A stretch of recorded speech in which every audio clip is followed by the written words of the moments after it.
যুক্তরাষ্ট্রের সঙ্গে বিতর্কিত বাণিজ্য চুক্তির রেশ কাটতে না কাটতেই হামের টিকা ব্যবস্থাপনায় গাফিলতি। ক্ষমতা ছেড়েও বাংলাদেশের রাজনীতিতে এখনও আলোচনার কেন্দ্রে ডক্টর মোহাম্মদ ইউনূস।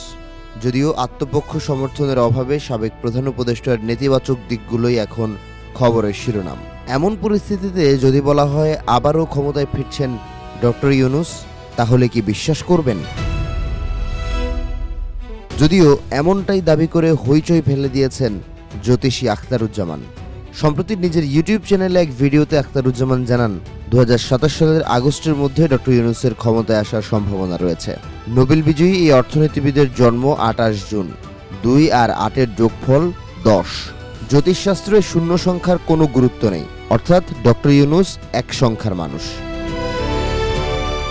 এক সংখ্যার মানুষের নেতৃত্ব দেবার ক্ষমতা অপরিসীম এবং তাদের ভেতরে প্রচণ্ড সাহস ও আগুন থাকে। জন্ম তারিখ হিসেবে শেখ হাসিনা ও জিয়াউর রহমানও এক সংখ্যার মানুষ। উল্টো দিকে বর্তমান প্রধানমন্ত্রী তারেক রহমান বৃশ্চিক রাশির জাতক, সংখ্যা 2, অর্থাৎ দুর্বল প্রকৃতি। তাই রাষ্ট্রের প্রয়োজনে ডক্টর ইউনূসকে রাষ্ট্রপতি করতে পারেন তারেক রহমান। আখতারুজ্জামানের গণনা বলছে প্রফেসরের জন্য 8 সংখ্যা অত্যন্ত শুভ। আগস্ট 8 সংখ্যার মাস। 2027 সালের আগস্ট পর্যন্ত শনি নবম ঘরে বা ভাগ্যস্থানে অবস্থান করছে, যা তাকে শুভ ফল দিবে। তবে চলতি বছরের 5 ডিসেম্বর পর্যন্ত ডক্টর ইউনূসের দুর্ঘটনার শঙ্কা রয়েছে। পাশাপাশি শারীরিক আঘাতও পেতে পারেন তিনি, যা কাটিয়ে উঠলেই আবারও রাষ্ট্র ক্ষমতায় ফিরতে পারেন ডক্টর ইউনূস।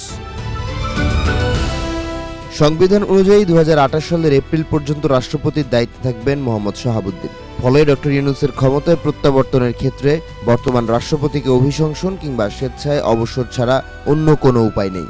সংবিধানের 53 নং অনুচ্ছেদ অনুযায়ী শারীরিক বা মানসিক অসামর্থ্যের কারণে রাষ্ট্রপতিকে অপসারণ করা যায়। বর্তমানে স্বাস্থ্য পরীক্ষা ও চিকিৎসার জন্য লন্ডনে অবস্থান করছেন মোহাম্মদ শাহাবুদ্দিন।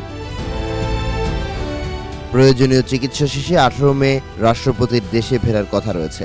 2022 সালেই 2 বছর পরের গণঅভ্যুত্থানের নির্ভুল পূর্বাভাস দিয়ে আলোচনায় এসেছিলেন জ্যোতিষী আখতারুজ্জামান। 26-এর নির্বাচনে তারেক রহমানের নেতৃত্বে বিএনপির সরকার গঠন, যুক্তরাষ্ট্রের শুল্ক ঝড়ে ভারতের দিশেহারা হবার মতো পূর্বাভাসও দিয়েছিলেন তিনি।